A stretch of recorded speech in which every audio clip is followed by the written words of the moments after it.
부동산 시장 정상화는 시급한 국정과제 중의 하나입니다. 서울과 지방 간의 부동산 양극화를 해소하는 것이 시급합니다. 인구 축소와 수도권 인구 집중, 지방 소멸 등 시대 변화에 맞는 과감한 정책 변화가 절실합니다. 지금 부동산 양극화는 그 어느 때보다도 심각합니다.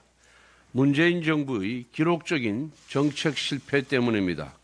종부세율 인상, 양도세, 취득세 중과, 공시가 인상 등 다주택자에 대한 문재인 정권의 무차별적인 조세 폭격은 부동산 탈레반이라고 불릴 만큼 맹목적이었습니다. 하지만 그 결과는 중과세를 피하기 위해 똘똘한 한 채, 즉 서울 고가 아파트 쏠림만 만들어냈을 뿐입니다. 투기와의 전쟁이라는 명목 아래 문재인 정권 5년간 28번 발표된 부동산 정책 실패가 현재의 서울 집값 급등과 지방의 극심한 부동산 침체로 상징되는 부동산 양극화를 낳은 것입니다. 부동산 건설 경기 영향을 크게 받는 지역 경제의 특성상 부동산 침체는 지방에는 사망 선고나 다름없습니다. 이제 부동산 정책도 시대의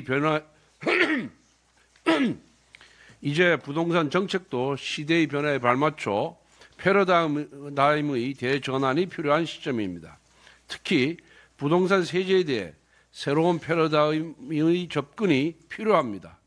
민간 임대사업자로서 역할하는 다주택자의 시장 기능을 수용하고 부동산 자금이 지방으로 유입될 수 있도록 통로를 만들어 주어야 합니다. 국민의힘은 지방에 추가적인 주택을 구입할 경우 다주택자 중과세를 폐지하겠습니다. 첫 번째 이후 주택이 지방에 유치할 경우 주택 채수에 고려하지 않는 방식입니다. 단 이러한 세제 개편이 수도권 주택 가격 상승을 초래하는 역효과를 미연에 방지하기 위해 두 번째부터 보유하는 주택이 수도권일 경우에는 기존 과세 방식을 유지하겠습니다. 이를 통해 현재 똘똘한 한 채로 몰리는 수요를 지방으로 돌리고 수도권 지방 부동산 양극화를 완화할 수 있을 것입니다. 부동산 시장 정상화를 위한 구체적인 제도 개혁 시행 방안은 당정 협의, 여야 협의, 사회적 공론화 등 충분한 논의를 거쳐 합리적 개편 방안을 도출하겠습니다. 서울의 집값 안정과 비수도권 지역경제 살리기를 위해 야당은 밑도 끝도 없는 다주택자 마녀 사냥을 포기하고 실용의 정치에 협조하기 바랍니다. 최근 민주당에서 두 건의 민주당 일당 독재법을 발의했습니다. 하나는 대통령이 내란 의안 혐의로 형을 확정받으면 소속 정당이 차기 선거에 출마할 수 없게 하는 법안이고, 다른 하나는 같은 사유로 소속 정당이 해산 심판을 받도록 하는 법안입니다. 즉 민주당은 여당을 향해 내란 프레임을 선동하는 것도 모자라 이제는 선거 출마 자체를 금지시키고 나아가 정당을 해산시키겠다는 것입니다. 그야말로 최소한의 정치적 견제 세력마저 제거하고 일당 독재를 하겠다는 민주당의 무서운 야욕을 그대로 보여주는 것입니다.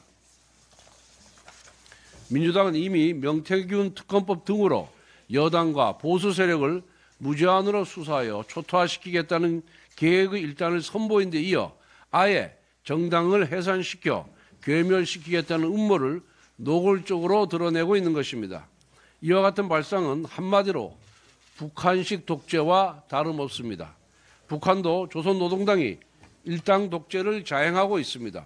조선사회민주당, 천도교 총우당과 같은 야당은 껍데기에 불과합니다.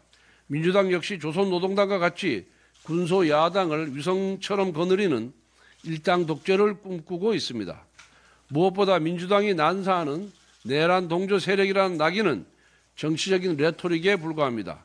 민주당이 정말 계엄이 내란이라고 믿었다면 왜 탄핵소추안에서 내란죄를 삭제했습니까? 왜 내란죄 수사 권한도 없는 공수처에게 대통령을 수사하고 체포하라고 닥달했습니까? 진짜 내란 동조 세력은 바로 민주당입니다. 지난 총선에서 내란 선전 혐의로 해산당한 통진당의 후예인 진보당과 선거 연합을 하며 종북주의자들의 의회 진출을 도와주었기 때문입니다. 더구나 이재명 대표는 대북 송금 사건으로 재판을 받고 있습니다. 이화영 전 경기부지사는 항소심에서 징역 7년 8개월을 받았습니다. 종범인 이화영 전 부지사가 이 정도 형량이라면 주범인 이재명 대표는 과연 어느 정도이겠습니까? 만약 이재명 대표가 대북 송금을 주도한 것이 사실로 드러나면 이적의 수괴라고 지탄받아야 마땅할 것입니다. 1933년 나치의 히틀러는 민족과 국가의 유난을 제거한다는 명분으로 행정부가 입법권을 가지는 수권법을 제정했습니다. 그리고 이 수권법을 기반으로 히틀러는 독재자가 되었습니다. 민주당 역시 마찬가지입니다. 여당에게 내란 나기를 찍어대면서 실제로는 자신의 일당 독재를 위한 법안을 만들고 있습니다. 이러한 행태야말로 자유민주주의 체제를 전복시키는 입법 내란입니다. 민주당은 당장 일당 독재법을 철회해야 합니다. 만약 이 악법을 기어이 통과시킨다면 결국 민주당은 내란을 획책하는 위원정당으로 영구히 퇴출당하게 될 것입니다. 국민의힘은 1월 23일 이진숙 방송통신위원장의 탄핵 기각 이후 야당에 줄기차게 방통위원 국회목 사면의 선임을 위한 추천 절차를 밟을 것을 요구해 왔습니다. 하지만 2달이 지나도록 야당은 아무런 응답이 없었고 방통위 2인 체제가 위법이라는 말만 되풀이하고 있습니다. 방통위를 마비시키기 위한 의도가 아닐 수가 없습니다. 이에 국민의힘은 오늘부터 우리 당목 방통위원 1명에 대한 공개 모집 절차를 진행하겠습니다.